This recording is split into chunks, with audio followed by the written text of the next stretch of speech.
Hello दोस्तों, मैं फ़रीन राना स्वागत करती हूँ आप सभी का मेरे इस यूट्यूब चैनल सीएसएम मार्गदर्शिनी। आज हम देखेंगे कि ब्रिटिश एजुकेशन सिस्टम क्या था और इसमें कौन कौन से कॉलेजेस की स्थापना की गई थी, कौन कौन से एक्ट आए थे जिसके द्वारा भारत में ब्रिटिशर्स के द्वारा एजुकेशन सिस्टम को स्टार्ट किया गया था और कौन कौन सी कमिटीज़ इस्टेब्लिश की गई थी। ठीक है, ये एक इम्पोर्टेंट टॉपिक है जिसके ऊपर हमेशा ही एक दो क्वेश्चन जो है वो आयोग के द्वारा पूछे जाते हैं और ये यूपीएससी, यूपीपीसीएस और तो सबसे पहले कलकत्ता मदरसा, इसकी स्थापना किसके द्वारा की गई थी? वॉरेन हेस्टिंग्स, जो बंगाल के गवर्नर थे, उनके द्वारा इसकी स्थापना की गई थी 1781 में। किस लिए? मुस्लिम लॉज की स्टडी के लिए। सेकंड, संस्कृत कॉलेज की स्थापना 1791 में जोनाथन डंकन ने की थी बनारस में और ये किसके लिए था? To study Hindu law. William college की स्थापना कब हुई थी? 1800 में वेलेजली ने की थी कलकत्ता में और इसका पर्पस क्या था? सिविल सर्वेंट्स को ट्रेन करने का, कि सिविल सर्वेंट्स को जो है वो भारत में रखकर ही ट्रेनिंग दी जाएगी। लेकिन कंपनी के जो डायरेक्टर्स थे, ब्रिटिश ईस्ट इंडिया कंपनी के डायरेक्टर्स ने इसका विरोध किया और इसीलिए इस कॉलेज को 1802 में बंद कर दिया गया था। ठीक है, उसके अलावा एक श्रीरामपुर मिशनरी थी जो एजुकेशन के कार्यों से रिलेटेड थी। चार्टर एक्ट 1813 के चार्टर एक्ट के द्वारा भारतीयों की शिक्षा के लिए 1 लाख का एनुअल ग्रांट जो है वो सैंक्शन किया गया था कि भारत में शिक्षा की स्थापना के लिए 1 लाख रुपए जो है वो ब्रिटिश गवर्नमेंट हर साल देगी। लेकिन इसकी शुरुआत जो है वो 1823 के बाद जाकर ही की गई थी। कलकत्ता कॉलेज की स्थापना 1817 में हुई थी राजा राम मोहन राय के द्वारा। ये आपको याद रखना है, कलकत्ता कॉलेज की स्थापना 1817 में। कलकत्ता मदरसा की स्थापना 1781 में। किसने? वॉरेन हेस्टिंग्स ने। जबकि कलकत्ता कॉलेज की स्थापना 1817 में राजा राम मोहन रॉय के द्वारा की गई थी। एक बार क्वेश्चन आया था कि general committee on public instructions किससे रिलेटेड थी? ठीक है, तो general committee on public instruction जो थी ये एजुकेशन से रिलेटेड कमेटी थी जिसकी स्थापना 1823 में की गई थी। और उस समय एक बहुत ही फेमस कंट्रोवर्सी चल रही थी एजुकेशन सिस्टम को लेकर कि भारतीयों को किस प्रकार की एजुकेशन दी जाए, जिसके इंपॉर्टेंट कंपोनेंट्स कौन थे? ओरिएंटलिस्ट और एंग्लिसिस्ट। ओरिएंटलिस्ट क्या थे? ये प्राच्यवादी थे और ये चाहते थे कि भारत में जो शिक्षा दी जाए वो ट्रेडिशनल इंडियन लर्निंग से रिलेटेड हो, यानी कि भारतीयों को भारतीय साहित्य और इन्हीं चीज़ों से रिलेटेड शिक्षा दी जानी चाहिए। जबकि इनका विरोध कर रहे थे एंग्लिसिस्ट। एंग्लिसिस्ट यानी आंगलवादी, जो चाहते थे कि भारत में वेस्टर्न साइंस और इंग्लिश एजुकेशन दी जानी चाहिए। ठीक है, तो इनसे रिलेटेड एक कमेटी बनाई गई थी, general committee on public instruction. ये एजुकेशन से रिलेटेड कमेटी थी, आपको इतना याद रखना है। Lord Macaulay minute, most important question है एजुकेशन सिस्टम से रिलेटेड। लॉर्ड मैकॉले मिनट कब लाया गया था? 1835 में। उस टाइम गवर्नर जनरल कौन थे? Lord William Bentinck. ठीक है, इस अध्यक्ष कौन थे इस मिनट के? Lord Macaulay. ये एक एंग्लिसिस्ट थे।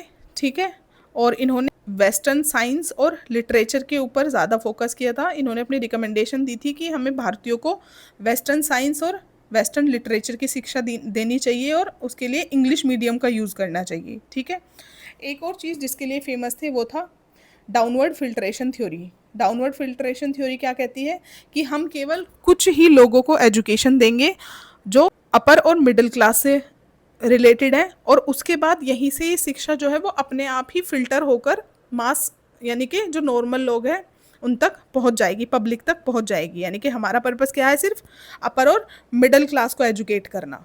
ठीक है, बाकी इनका कार्य होगा कि ये लोअर क्लासेस को एजुकेशन दे। तो एक तरह से इन्होंने मास एजुकेशन को नेग्लेक्ट करा था, उसकी अनदेखी की थी। और इनका एम क्या था कि हमें भारतीयों का एक ऐसा वर्ग तैयार करना है जिनका सिर्फ खून और रंग भारतीय हो, जबकि उनका स्वाद, उनका जो टेस्ट है वो पूरी तरह से इंग्लिश हो, यानी कि पूरी तरह से ब्रिटिश हो। ताकि क्या हो कि वो ब्रिटिश इंडस्ट्रियल रिवॉल्यूशन को जो है सपोर्ट कर सके। किसे? ब्रिटिश इंडस्ट्रियल रिवॉल्यूशन को सपोर्ट कर सके।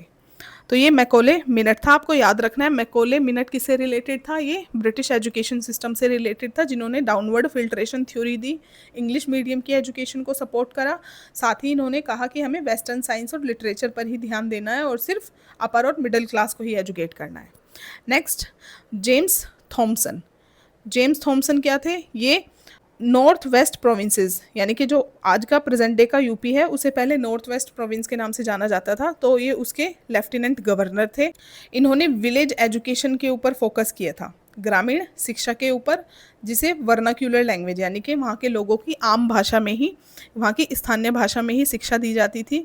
विलेज एजुकेशन के ऊपर इन्होंने फोकस किया और ये मोस्टली प्रैक्टिकल नॉलेज के ऊपर एम्फेसाइज करते थे कि हमें लोगों को एग्रीकल्चरल साइंस और नाप तोल से रिलेटेड, मेंसुरेशन से रिलेटेड शिक्षा देनी चाहिए, क्योंकि यही हमारे डिपार्टमेंट में हमें हेल्प करेंगे। ठीक है, तो विलेज एजुकेशन से रिलेटेड अगर क्वेश्चन आता है कि विलेज एजुकेशन किसने स्टार्ट की थी, तो वो जेम्स थॉमसन थे।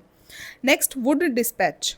वुड्स डिस्पैच 1854 में आया था ये वुड्स डिस्पैच। इस टाइम डलहौजी जो थे वो भारत के Dalhousie governor general of India थे। और मैग्ना कार्टा, इसे Magna Carta of English education कहा जाता है। अगर क्वेश्चन आता है कि Magna Carta of English education किसे कहा जाता है, तो वो है वुड डिस्पैच। ये पहला कॉम्प्रिहेंसिव प्लान था जिसने शिक्षा के विभिन्न प्रारूप के बारे में बात की थी। ठीक है, इन्होंने डाउनवर्ड फिल्ट्रेशन थ्योरी को रिजेक्ट कर दिया था और इनका फोकस था कि मासेस को भी एजुकेट किया जाना चाहिए। और इन्होंने ये त्रिस्तरीय मॉडल दिया था एजुकेशन का, जिसमें इन्होंने कहा था कि विलेज लेवल पे हमें प्राइमरी स्कूल्स इस्टेब्लिश करने हैं जो वर्नाक्यूलर लैंग्वेज में होंगे, जो लोगों की आम भाषा में होंगे। जिला स्तर पर हमें हाई स्कूल और कॉलेजेस की स्थापना की है, जहां हम एंग्लो वर्नाक्यूलर लैंग्वेज का इस्तेमाल करेंगे, यानी इंग्लिश भी और वर्नाक्यूलर भी। सिटी, बड़े बड़े शहरों में हम यूनिवर्सिटीज़ बनाएंगे। तो इन्होंने क्या किया था, त्रिस्तरीय एजुकेशन मॉडल दिया था, प्राइमरी स्कूल्स विलेज लेवल पे, हाई स्कूल और कॉलेजेस डिस्ट्रिक्ट लेवल पे, और यूनिवर्सिटीज़ सिटी लेवल। इन्होंने क्या कहा था कि स्कूल लेवल पे हमें वर्नाक्यूलर लैंग्वेज रखनी है और हायर लेवल पे इंग्लिश। साथ ही इन्होंने फीमेल एजुकेशन और वोकेशनल एजुकेशन की भी बात की थी। और इन्होंने कहा था कि हमें टीचर्स को भी ट्रेनिंग देनी चाहिए। ठीक है, टीचर्स को भी ट्रेन करने की बात की थी। और स्कूल्स में जो होंगे वो सेक्युलर होंगे, उसमें किसी भी धर्म की शिक्षा नहीं दी जाएगी, एक सेक्युलर एजुकेशन हम प्रोवाइड करेंगे। साथ ही इन्होंने ग्रांट्स देने की भी रिकमेंडेशन की थी कि एजुकेशन से रिलेटेड ग्रांट्स दिए जाने चाहिए। अब वुड डिस्पैच की ये सारी रिकमेंडेशंस थी, इसके आउटकम्स क्या हुए थे, इसके ऊपर क्या स्टेप्स लिए गए थे। 1857 में 3 यूनिवर्सिटी की स्थापना की गई थी, जिसे हम बीएमसी से याद कर सकते हैं, बॉम्बे, मद्रास और कलकत्ता यूनिवर्सिटी। 1857 में प्रोविंसेस में डिपार्टमेंट ऑफ एजुकेशन शुरू किए गए। बिहार के पूसा में एग्री इंस्टीट्यूट की स्थापना की गई। ठीक है, अब ये सारे जो एजुकेशनल डेवलपमेंट्स हुए थे वो under rule of east India company. और उसके बाद 1857 का रिवोल्ट हुआ था, वुड डिस्पैच के बाद 1857 में रिवोल्ट हुआ। यहाँ ईस्ट इंडिया कंपनी के शासन की समाप्ति की गई और भारत का जो शासन था वो डायरेक्टली ब्रिटिश क्राउन के अधीन चला गया। तो अब हम देखेंगे कि क्राउन के शासन के अंडर कौन कौन से एजुकेशनल डेवलपमेंट्स किए गए थे। पहला, हंटर कमीशन की स्थापना हुई थी 1882 में। इसके चेयरमैन थे डब्ल्यू हंटर और इसकी स्थापना की गई थी लॉर्ड रिपन के समय की गई थी। ये प्राइमरी एजुकेशन इन्होंने कहा कि वो वर्नाक्यूलर लैंग्वेज में दी जानी चाहिए, और सेकेंडरी एजुकेशन को इन्होंने 2 पार्ट्स में डिवाइड किया कि एक तो हम वोकेशनल एजुकेशन देंगे, दूसरी यूनिवर्सिटी लेवल की एजुकेशन। इन्होंने कहा कि जो प्राइमरी एजुकेशन है उसके ऊपर कंट्रोल किसका होना चाहिए, जिला और म्यूनिसिपल बोर्ड्स का, कि प्राइमरी एजुकेशन की सारी जिम्मेदारी जिला और म्यूनिसिपल बोर्ड्स को दी जानी चाहिए और सेकेंडरी एजुकेशन को जो है वो गवर्नमेंट के अंडर रखा जाना चाहिए। इन्होंने वुमेन एजुकेशन के विस्तार पर भी फोकस किया था कि महिलाओं को शिक्षा मिलनी चाहिए। अब इसके आउटकम्स क्या हुए थे ये आपको याद रखना है। पंजाब यूनिवर्सिटी की स्थापना हुई थी 1882 में और इलाहाबाद यूनिवर्सिटी की स्थापना हुई थी 1887 में। नेक्स्ट था रेले कमीशन। रेले कमीशन की स्थापना 1902 में की गई थी और ये किस लिए की गई थी कि भारत में जो भी विश्वविद्यालय स्थापित किए गए थे उनकी गवर्निंग को, ठीक है, उसमें इम्प्रूवमेंट्स सजेस्ट करने के लिए, उससे रिलेटेड रिकमेंडेशंस देने के लिए। तो इन्होंने क्या रिकमेंडेशन दी थी रेले कमीशन ने कि हमें रिसर्च के ऊपर ज़्यादा ध्यान देना चाहिए, गवर्नमेंट को पावर देनी चाहिए ताकि वो यूनिवर्सिटीज़ को रेगुलेट कर सके। ठीक है, इसी के लिए इस रेले कमीशन की रिकमेंडेशन पर ही इंडियन यूनिवर्सिटीज़ एक्ट 1904 आया था लॉर्ड कर्जन के अधीन, जिसके द्वारा इन्होंने भारतीय विश्वविद्यालयों को पर सरकार के शासन को और ज़्यादा मजबूत कर दिया था। ठीक है, और ज़्यादा उसे कंट्रोल कर दिया था। और इसका मेन पर्पस क्या था कि ये जो यूनिवर्सिटीज़ थी ये राष्ट्रवाद का गढ़ बनती जा रही थी, तो इनकी कोशिश थी कि इसके द्वारा भारतीय नेशनलिज्म को कंट्रोल करने की। तो इन्होंने वीटो पावर आ गई थी कि यूनिवर्सिटी से रिलेटेड जितने भी रेगुलेशंस बनेंगे उनके ऊपर गवर्नमेंट वीटो कर सकती है। 5 लाख का ग्रांट दिया जाएगा। उसके अलावा प्राइवेट यूनिवर्सिटीज़ की ओपनिंग को इन्होंने बहुत ज़्यादा रेस्ट्रिक्टेड कर दिया था, यानी कि अब प्राइवेट यूनिवर्सिटीज़ की स्थापना करने के लिए परमिशन जो है वो बहुत मुश्किल से मिल रही थी। तो इसका मेन उद्देश्य क्या था कि भारतीयों को इस प्रकार के विश्वविद्यालय खोलने से रोकना। ठीक है, अब इसको क्रिटिसाइज़ किया था भारतीय नेशनलिस्ट ने, क्योंकि कहीं ना कहीं ये भारतीयों के ऊपर, उनके राष्ट्रवाद के ऊपर एक डायरेक्ट अटैक था। 1906 में बड़ौदा रियासत के शासक ने फ्री प्राइमरी एजुकेशन की शुरुआत की थी, यानी कि जो प्राइमरी एजुकेशन थी उसे उन्होंने कंपलसरी बना दिया था सबके लिए और उसे फ्री कर दिया था। अब जब बड़ौदा रियासत के शासक ने कार्य किया तो इससे ब्रिटिश सरकार के ऊपर एक प्रेशर बना कि आपको भी जो है फ्री एजुकेशन प्रोवाइड करनी चाहिए। इसके लिए गोपाल कृष्ण गोखले एक रिजोल्यूशन लेकर आए, एक प्रस्ताव लेकर आए असेंबली में 1910 में, जिसमें उन्होंने कुछ डिमांड्स की कि आपको प्राइमरी एजुकेशन को फ्री और कंपलसरी बनाना चाहिए। सेंट्रल गवर्नमेंट के अंदर जो है आपको डिपार्टमेंट ऑफ एजुकेशन की क्रिएशन करनी चाहिए। ठीक है, अब से पहले हमने देखा था कि डिपार्टमेंट ऑफ एजुकेशन बने थे वुड्स डिस्पैच के अंडर 1857 के आसपास, और ये सिर्फ प्रोविंसेस तक ही सीमित थे। लेकिन गोपाल कृष्ण गोखले ने 1910 में डिमांड की कि अब सेंट्रल गवर्नमेंट के पास भी डिपार्टमेंट ऑफ एजुकेशन अलग से होना चाहिए और एक सेक्रेटरी होना चाहिए जो एजुकेशन से रिलेटेड बजट रिपोर्ट प्रिपेयर करेगा और उसे मॉनिटर करेगा। ठीक है, इसके बाद गोखले जो है एक रिजोल्यूशन लेकर आए थे एजुकेशन पॉलिसी पर। 1913 में एक रिजोल्यूशन लेकर आए गोखले, और इसमें इन्होंने कहा कि प्रोविंसेस जो है वो, उसके बाद एक रिजोल्यूशन आया 1913 में एजुकेशन पॉलिसी पर, जिसमें ये प्रावधान किया गया कि जितने भी जो प्रांत है वो फ्री एलिमेंट्री एजुकेशन स्थापित करने के लिए अपने अपने प्रांतों में सुधार करेंगे। नेक्स्ट था Sadler university commission. Sadler university commission की स्थापना 1917 से 19 में की गई थी। ये कलकत्ता यूनिवर्सिटी में इम्प्रूवमेंट्स के लिए इसकी स्थापना की गई थी। इनका मेन कार्य था कि कलकत्ता यूनिवर्सिटी की कार्यप्रणाली को किस प्रकार से सुधारा जाए उसके बारे में सलाह देना। तो वहाँ आपको याद रखना है सैडलर यूनिवर्सिटी कमीशन 1917। ठीक है, इन्होंने 2 प्रकार के इम्प्रूवमेंट्स बताए कि एक यूनिवर्सिटी लेवल पर, दूसरा सेकेंडरी लेवल पर। और इसका रिजल्ट क्या हुआ कि मैसूर, पटना, बनारस, अलीगढ़ और लखनऊ यूनिवर्सिटी की स्थापना की गई। ऑनर्स कोर्सेज शुरू किए गए और 1925 में इंटर यूनिवर्सिटी बोर्ड की स्थापना की गई। 1925 में इंटर यूनिवर्सिटी बोर्ड की स्थापना की गई। नेक्स्ट इसके बाद हार्टोग कमेटी की स्थापना की गई थी 1929 में, जिसे साइमन कमीशन ने स्थापित किया था। इसके अध्यक्ष थे फिलिप हार्टोग, और इन्होंने एजुकेशन सिस्टम के ऊपर एक डिटेल्ड रिपोर्ट भी प्रोवाइड की थी। सार्जेंट प्लान, सार्जेंट प्लान अगर क्वेश्चन आता है कि सार्जेंट प्लान जो था वो किससे रिलेटेड था, तो ये एजुकेशन से रिलेटेड था। 1944 में ये आया था। नेक्स्ट है वर्धा स्कीम।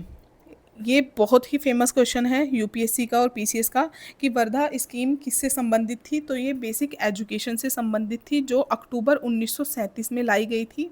ये एक नेशनल स्कीम थी फॉर बेसिक एजुकेशन, जिसे नई तालीम के नाम से भी जाना जाता है, और ये लर्निंग विद एक्टिविटी के प्रिंसिपल पर आधारित थी कि हमें व्यावहारिक शिक्षा देनी चाहिए, एक प्रैक्टिकल नॉलेज देनी चाहिए, ना कि बुकिश नॉलेज के ऊपर फोकस करना चाहिए। और ये गांधी जी के आइडियाज़ के ऊपर आधारित थी। जो वो हरिजन वीकली, हरिजन उनकी एक साप्ताहिक पत्रिका आती थी, उसमें मास एजुकेशन, प्रैक्टिकल एजुकेशन से रिलेटेड अपने विचार जो है प्रस्तुत करते थे, और उसी पर आधारित national scheme for basic education या नई तालीम बनाई गई थी। ये सेक्युलर एजुकेशन थी, यानी कि धर्मनिरपेक्ष शिक्षा थी। ये वर्धा स्कीम जो थी ये ऑल इंडिया एजुकेशन कॉन्फ्रेंस के दौरान लाई गई थी। All India education conference Wardha में हुई थी 1937 में, और जिसमें जाकिर हुसैन के अंडर एक कमेटी की स्थापना की गई थी। तो आपको ये चीज़ें याद रखनी है। वर्धा स्कीम किससे रिलेटेड थी? बेसिक एजुकेशन से related. All India education conference कहाँ हुई थी? वर्धा में 1937 में, और यहाँ एक कमेटी की स्थापना हुई थी, जाकिर हुसैन कमेटी। नई स्कीम फॉर बेसिक एजुकेशन या नई तालीम क्या थी? ये गांधी जी के आइडियाज़ पर बेस्ड थी, जो मास एजुकेशन और प्रैक्टिकल नॉलेज के को सपोर्ट करते थे। अब इन एजुकेशन स्टेप्स के द्वारा जो था भारत में टेक्निकल एजुकेशन इंस्टीट्यूट्स की स्थापना हुई थी। जैसे पहला रुड़की इंजीनियरिंग कॉलेज की स्थापना 1847 में की गई थी। कलकत्ता इंजीनियरिंग कॉलेज की स्थापना 1856 में। पूना इंजीनियरिंग कॉलेज की स्थापना 1858 में, मेडिकल कॉलेज ऑफ कलकत्ता की स्थापना 1835 में। तो आपको ये चीज़ें याद रखनी है। पहले भी एक बार क्वेश्चन पूछा जा चुका है कि रुड़की इंजीनियरिंग कॉलेज की स्थापना कब हुई थी, तो वो 1847 में। ठीक है, अब एक बार हम ये ब्रीफली देख लेते हैं कि इंपॉर्टेंट कमिटीज़ कौन सी थी और उनके टाइम पे गवर्नर जनरल या वाइसरॉयज कौन थे। सबसे पहले लॉर्ड मैकॉले मिनट 1835 में आया था, लॉर्ड विलियम बेंटिक लेकर आए थे। ठीक है, उनके अंडर आया था ये। Second, Wood dispatch 1854, Lord Dalhousie. Hunter commission 1882, Lord Ripon. Raleigh commission 1904, Lord Curzon. Sadler commission 1917, Lord Chelmsford. Hartog committee 1929, Lord Irwin. Wardha commission या Wardha scheme 1937, Lord Linlithgow. Sargent plan 1944, Lord Wavell. ठीक है, तो आपको ये चीज़ें याद रखनी है। अगर इनमें से कोई भी कमीशन पूछते हैं और क्वेश्चन होता है कि ये कमीशन किससे रिलेटेड है, तो ये सभी कमीशन एजुकेशन सिस्टम से रिलेटेड है, ब्रिटिश एजुकेशन सिस्टम। आपको इस ब्रीफ टेबल को याद करना है। उस समय लॉर्ड्स कौन थे, गवर्नर कौन थे, उन्हें याद करना है, और यहाँ कोशिश करनी है कि उनके टाइम पीरियड को भी आप थोड़ा सा ध्यान में रखें, ताकि आपको आइडिया लग जाए कि ये किसके शासन के दौरान ये कमीशंस इस्टेब्लिश किए गए थे।